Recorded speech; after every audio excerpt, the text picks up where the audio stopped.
According to the police report, what you just pled to, she was walking with your son in a park, and you came up behind her, pulled her by her hair, dragged her by the hair, and punched her. Right from the start, we hear the judge laying out brutal details, dragging a 14-year-old by the hair and punching her. That's not just family drama, that's a felony assault on a child. And in Texas, the stakes are huge, up to 10 years in prison. Viewers, do you think anger justifies violence in a situation like this? So I'm trying to figure out, why are you hitting on a 14-year-old? 0054, State of Texas versus Angel Montoya. Can I have parties announced for the record for the state? Not done for the state. Defense? Ed Piper from Ms. Montoya. Are you Angel Montoya? Yes, ma'am. Ms. Montoya, I'm showing you what's entitled Court Admonishments and Defendants Waivers and Affidavit of Admonition. Did you review that document with your attorney? Did you understand it? Did you sign it in all the appropriate places? Yes, ma'am. Did you understand you're charged with injury to a child, bodily injury intentionally or knowingly? That's a third-degree felony. Range of punishment is anywhere from 2 to 10 years in prison and up to a $10,000 fine. Did you understand? Yes, ma'am. Did you understand that the court were to grant your application for deferred adjudication? If for any reason your deferred adjudication were revoked, the court could find you guilty and sentence you up to 10 years in prison. Counsel, has your client been able to provide you with any defenses? She has. Showing you the plea bargain page, did you review that with your attorney? Did you understand it? Yes, ma'am. According to the plea, state is recommending deferred adjudication. There's an affirmative finding of family violence, no contact with Ariana Garza. Did you understand with the affirmative finding of family violence, you're not allowed to own or possess any weapons or ammunition? Yes, ma'am. Did you understand with an affirmative finding of family violence, you're not allowed to be designated as a primary custodial parent? Yes, ma'am. Did you understand that to be the plea? Yes, ma'am. Defense, is that the plea? Yes.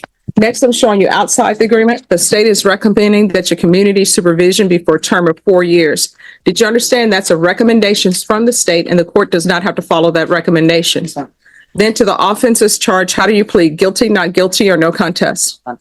State any evidence. Yes, Your Honor. State offer states one and attachments. We did review them, no objection. Court will accept into evidence states exhibits 1 and attachments and review the same.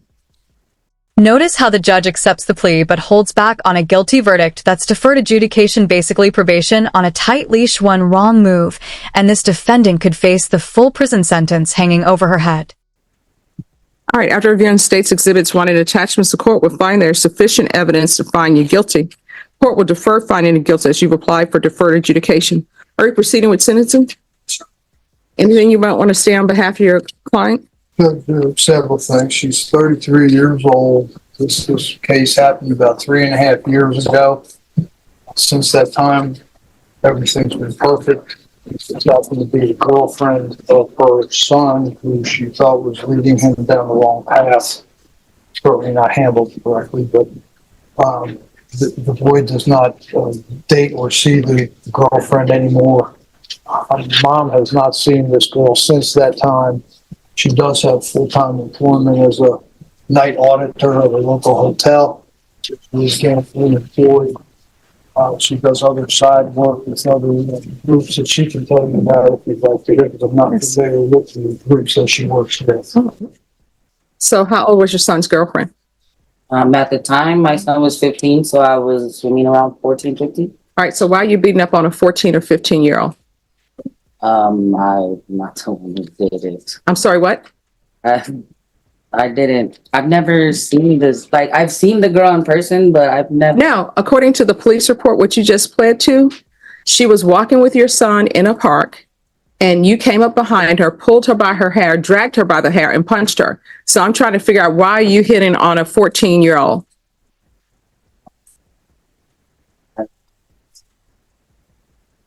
I'm sorry, what? I mean, There's a video, according to the police report. Here's where things get messy. She pleads guilty, but now claims she didn't do it, blaming a blurry video. This contradiction is dangerous, and court credibility is everything. And when the evidence says otherwise, judges don't take kindly to backpedaling.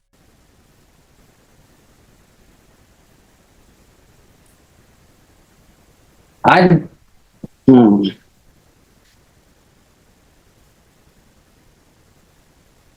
know there's a video. I know it's a blurry video. I know it looks like me. So are you saying that this is just all made up? Oh gosh. No, if you want a jury trial, we will give you a jury trial. I mean, I don't want it to go bad and make it, and I go to prison for something I didn't do. Well, here's the thing. If you're saying you didn't do this and you want a jury trial, then guess what? In the 187th, I will put cases to trial and we will give you your jury trial. But what I'm reading in the police report, there is a video. And yeah, it's saying that you pulled her hair, you beat her up. Yeah, I'm aware of what she said I did. So your only question is, do you want a jury trial or not? I don't want to do a trial. All right. So then we're back to the point. Why are you pulling on a child's hair?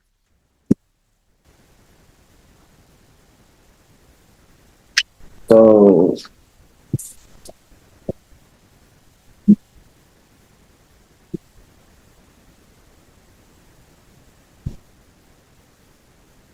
I don't know. I was angry. I was really, really upset. My son wasn't going down any wrong path until he met this girl. They were doing drugs. He was running away. He was stealing cars. I was just trying to be a good parent. Well, I mean, how is it a good parent to beat up somebody who's dating your son? Why do you think that she's in charge of your son's actions? Did she put a gun to his head and say, do these drugs with me? She told my son she was pregnant. All right. Then people need to start supervising their children better. That's true. I'm going to sentence you to 6 years deferred adjudication. There's an affirmative finding of family violence, no contact with Ariana. That's Ariana Garza. Proof of employment within 30 days. There's to be no employment as a home health care provider or with minors. Regular reporting by Zoom or in person. Regular UAs. No unsupervised contact with minors. 200 hours of community service restitution. I'm going to order parenting classes. Once she's completed parenting classes, that will be deemed satisfied. There's to be field visits, one time per month for 3 months. And there's to be 30 days in the Bexar County Jail as a condition of probation. Is there anything else you need, Luck? Judge, as far as the 30 days, since that was not part of what we had anticipated, can she either have time to turn herself in Friday or do weekends? No, they don't do weekends anymore at the jail. So I got to go to jail for 30 days? Yes.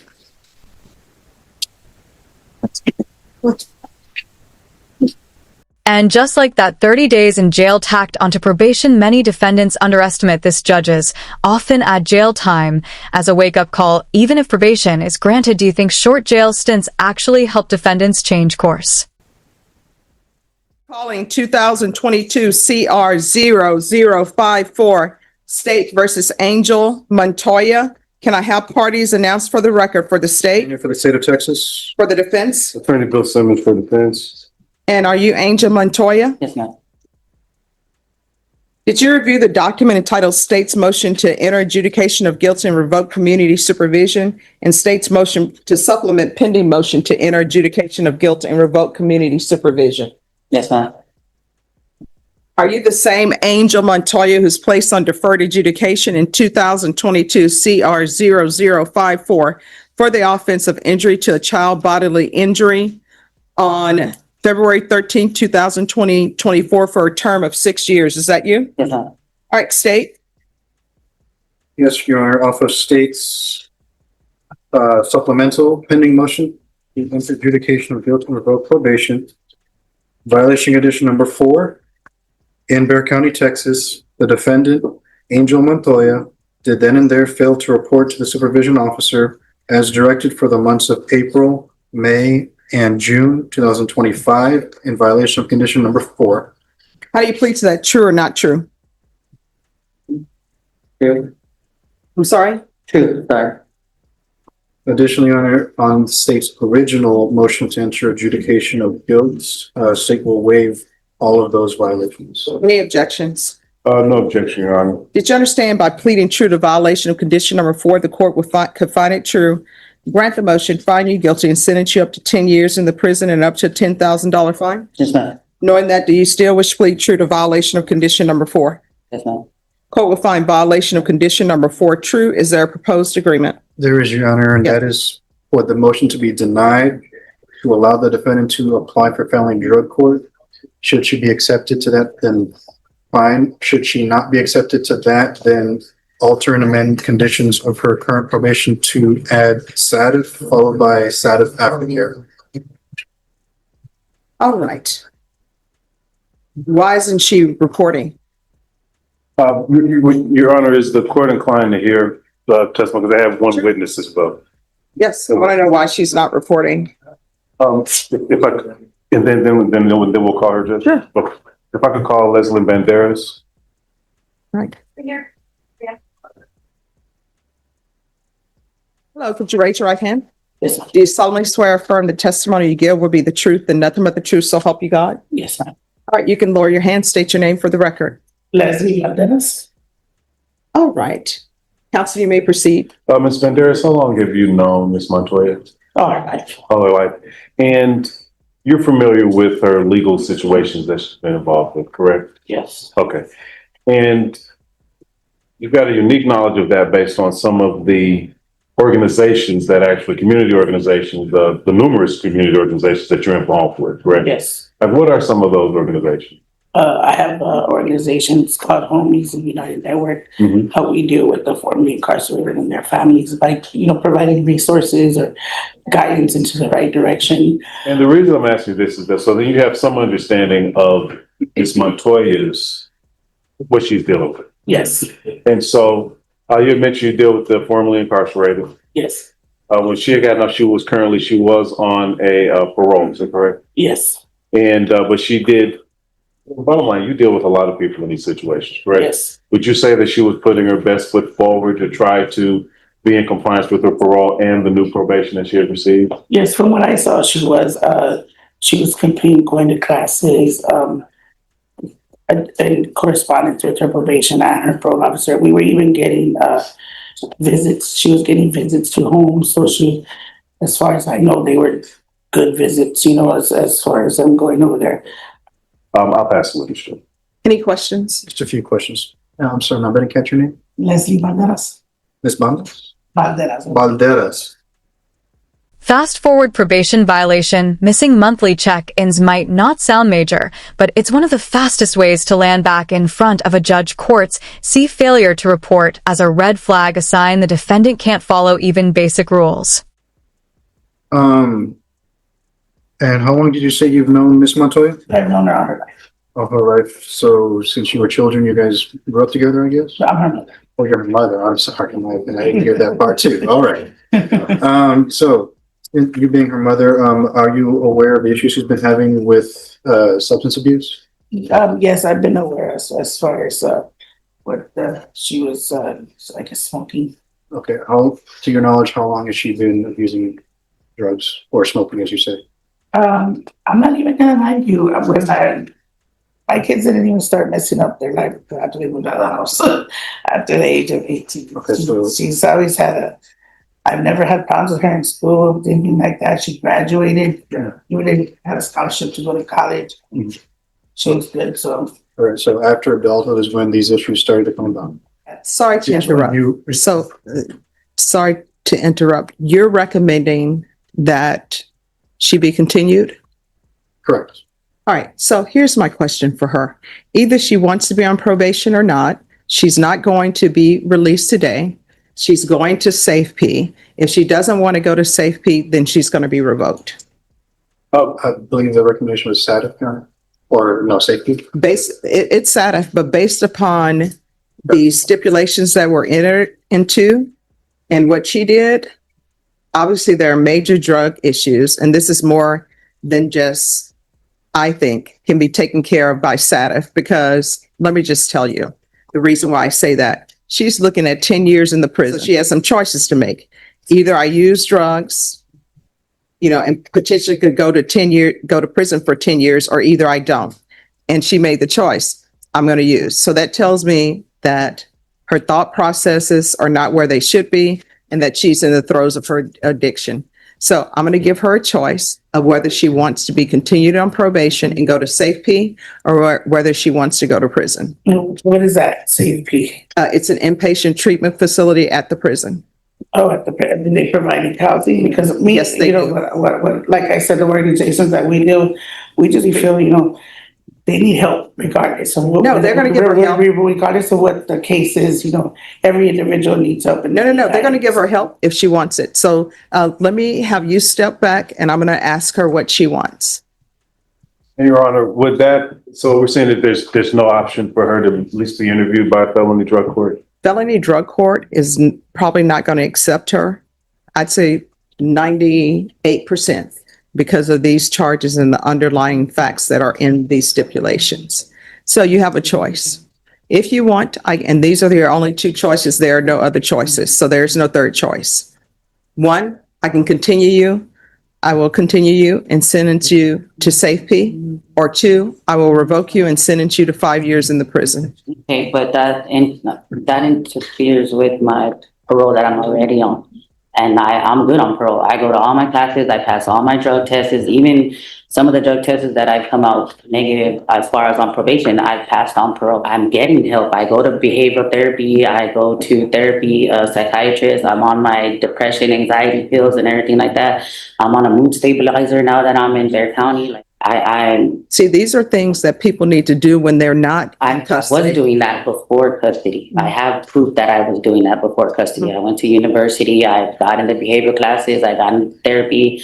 When I went to my TAP evaluation, I asked for the intensive outpatient drug course because I told her I felt like I needed the help. And if I may, Judge, we did verify that with probation. She was only one class away from intensive outpatient, but I think the big thing is that they wrote her glowing reviews. They said she was doing a very good job. That's in the notes. It's also reflected in the court summary. Any objections to the court reviewing the court summary? No, Your Honor. Mistake. All right, in reviewing the court summary, it says that once she just found out she had a warrant, she didn't report anymore. Yes, Your Honor, I believe, but it's also under the, if I could see it. What I was just specifically referring to was in their justifications.